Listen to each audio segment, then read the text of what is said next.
आते हैं ज़रा उसी एनालिसिस पर, यूक्रेन रशिया वाले पर, कि यूक्रेन और रशिया का क्या है क्या नहीं है।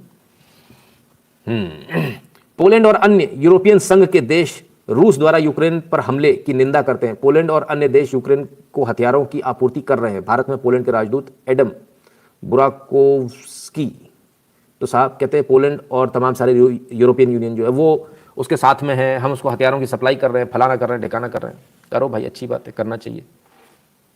तो इधर क्यों बता रहे हो, भारत में क्यों बता रहे हो? उधर जाओ ना यार, जहाँ पे है झगड़ा, यूक्रेन में जाओ, यूक्रेन में करो। पोलैंड की चिंता स्वाभाविक है, क्योंकि डेमोग्राफिकली जो पोलैंड है ना वो ऐसी जगह फंसा हुआ है, वो उस जगह पे है, ज्योग्राफिकली ऐसी जगह पे फंसा हुआ है जहाँ वो चारों तरफ से रशिया से घिरा हुआ है। तो उसकी मजबूरी है, उसको डर लगता है कल ये मुझे भी खा जाएगा, तो उसकी मजबूरी है। तो पोलैंड अपनी जगह सही है। पोलैंड यूरोपियन यूनियन का सदस्य है, यूक्रेन नहीं है, ठीक है। पोलैंड हंस है, यूक्रेन हंस नहीं था।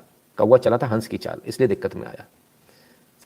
सर जी एक काफ़ी यूक्रेनियन सपोर्टर की लंका लगा दी। Felt empower to get such knowledge from your life. I pointed them Kargil war and nuclear test. हाँ अश्विन जी बिल्कुल, अभी तो और भी है, अभी तो और भी है। नहीं, पोलैंड से हमारा कोई झगड़ा नहीं है। हमारा सबसे मजे की बात है, हमारा किसी से झगड़ा नहीं है, पाकिस्तान को छोड़ के और चाइना को छोड़ के। जो बॉर्डर डिस्प्यूट है वो भी उतने ही डिस्प्यूट है, ज़्यादा नहीं है, ठीक है। तो चलिए आज हुआ क्या, ज़रा उसको देखें। आइए। India abstains on UN resolution that condemns Russian invasion of Ukraine, explains move. तो भारत ने एब्सटेन कर दिया, भैया हम आएंगे नहीं, हम एब्सटेन कर रहे हैं। ऐसा नहीं कि भाग गए छोड़ के, हाँ एब्सटेन कर दिया कि भाई हम एब्सटेन कर रहे हैं, हम चक्कर में नहीं पड़ेंगे तुम्हारे लोगों के, तुम्हारे झगड़े में, ठीक है। और किस चीज़ को एब्सटेन कर दिया? वो रेजोल्यूशन था जो कंडेम कर रहा था रशिया के इन्वेजन को। भाई रशिया का जो इन्वेजन है उसको कंडेम करेंगे, उसकी निंदा करेंगे, रशिया को रोकेंगे, ये दुनिया भर की चीज़ें, ऐसा करेंगे वैसा करेंगे, अपन ये कर देंगे वो कर देंगे। तो भारत ने मना कर दिया, बोले नहीं हम इसमें एब्सटेन करेंगे, ठीक है। तो क्या एब्सटेन, क्यों, क्या रीज़न है, वो रीज़न भी सुन लीजिए, बिकॉज वो रीज़न सुनना आपके लिए आवश्यक है। Mr. President, India is deeply disturbed by the recent turn of developments in Ukraine. We urge that all efforts are made for the immediate cessation of violence and hostilities. No solution can ever be arrived at the cost of human lives. We are also deeply concerned about the welfare and security of the Indian community, including a large number of Indian students in Ukraine. The contemporary global order has been built on the UN Charter, international law, and respect for the sovereignty and territorial integrity of states. All member states need to honor these principles in finding a constructive way forward. Dialogue is the only answer to settling differences and disputes, however daunting that may appear at this moment. It is a matter of regret that the path of diplomacy was given up. We must return to it.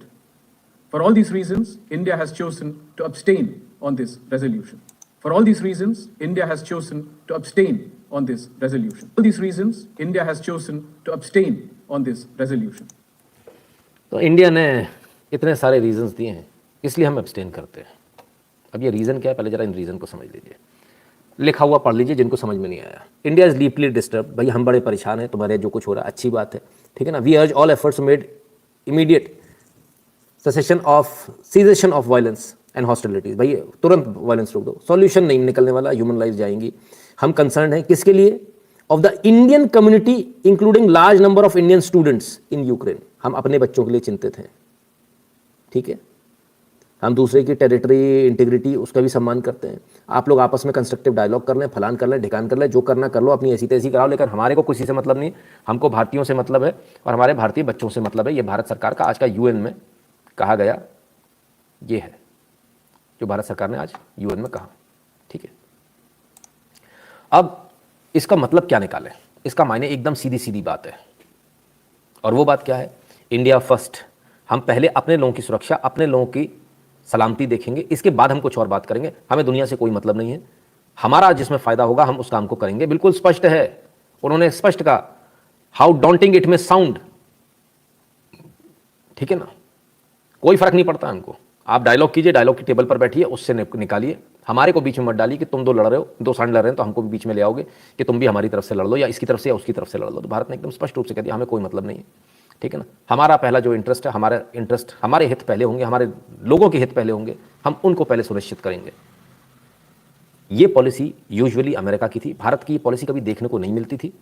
पहली बात देख रहे हैं कि भारत की इतनी आवभगत के बावजूद भारत ने एब्सटेन कर दिया। सभी चाह रहे थे मेरी तरफ आ जाओ, मेरी तरफ आ जाओ, भारत ने कहा नहीं, हम किसी की तरफ नहीं आएंगे, हम एब्सटेन कर देंगे। Once I called you at 4:30 a.m. and you called me back around 3 p.m. and I said, may I know who are you? You scolded me. However, I felt like my father-like figure teaching me a lesson. I am grateful. धीरज जी, मुझे याद भी नहीं है sir, है ना। मेरे पास call आता है, जब मेरे पास फुर्सत होती है मैं पलट के लगा लेता हूँ। उसके बाद कुछ लोग पलट कर पूछते हैं आप कौन है, तो फिर मुझे बड़ा अजीब सा लगता है कि यार नंबर सेव भी नहीं किया और फ़ोन लगा दिया, तो ये बड़ा बुरा लगता है, बट ऑब्वियसली बुरा लगता है। और फिर मैं ज़्यादा टाइम वेस्ट नहीं करता हूँ कि यार मालूम भी नहीं है किसको फ़ोन लगा दिया, तो फ़ोन काट देता हूँ। उतना समय नहीं होता सर कि अपना परिचय देते बैठें कि भैया मैं नितिन शुक्ला हूँ, वो यूट्यूब पे ऐसे चलता हूँ, वो फलाना करता हूँ, फिर सामने वाला पूछेगा कौन नितिन शुक्ला, कौन सा यूट्यूब, क्या है, मैंने पता नहीं कौन सी वीडियो, मैंने यूट्यूब पे तो नहीं देखा, व्हाट्सएप पे देखा था कोई वीडियो। तो ऐसे लोग नहीं, जो सिर्फ सीरियस लोग हैं वो फ़ोन करें, अच्छी बात है। और शायद प्रॉबली आपने जब लगाया हुआ कितने बजे फ़ोन लगाया था, सुबह के 4:30 बजे लगा था। ओह ठीक, हाँ इंडियन है ना आप, भारत से हैं, सुबह के 4:30 बजे। नहीं सर, आपके लिए टाइम नहीं है, 9 से 10 का टाइम स्लॉट है ना। गुरुदेव वर्ल्ड वॉर होने के चांसेस कितने % हैं अभी? कोई चांस नहीं राहुल सिंह जी, कोई चांस, बिल्कुल टेंशन मत लीजिए, ठीक है। बजरंग कहते गुरुदेव समझ नहीं आता कि हम शांति की बात करना बंद करेंगे, हमें पीओके वापस लेना चाहिए और पाकिस्तान के 4 टुकड़े करने चाहिए। आइयो, नाम ही बजरंग है आपका, तो भाई खतरनाक आदमी हो आप। इतना ऐसा आसान है कि देखिए रशिया जैसा आदमी यूक्रेन को अभी तक नहीं जीत पाया, जबकि ये था कि ये जीत जाएगा अब तक। रेजिस्टेंस बहुत तगड़ा मिल रहा है सर, ऐसा नहीं मिल रहा है, ठीक है। हथियार जैसे अफगानिस्तान में छोड़कर गए थे ना, ऐसी हथियारों की पूर्ति अभी उन्होंने बताया ना, पोलैंड से लेकर पूरा यूरोपियन यूनियन भक्कम हथियार दे रहा, तुम तो लड़ो बस, तुम मर जाओ लड़ के।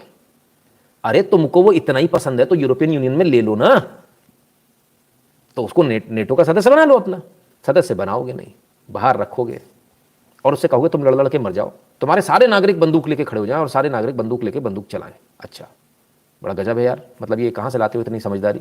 और वहाँ के लोग उससे भी ज़्यादा समझदार हैं जो इस बात को मान रहे हैं। अरे मेरे यूक्रेनियन वालों, जितने यूक्रेनियंस हैं, अरे भाई आप समझो बात को, आपको सिर्फ बेवकूफ़ बनाया जा रहा है, कुछ नहीं किया जा रहा है। आपका नेचुरल एलाय आपका रशिया है, आप कहाँ चक्कर में पड़े हो? कुछ नहीं होने वाला है।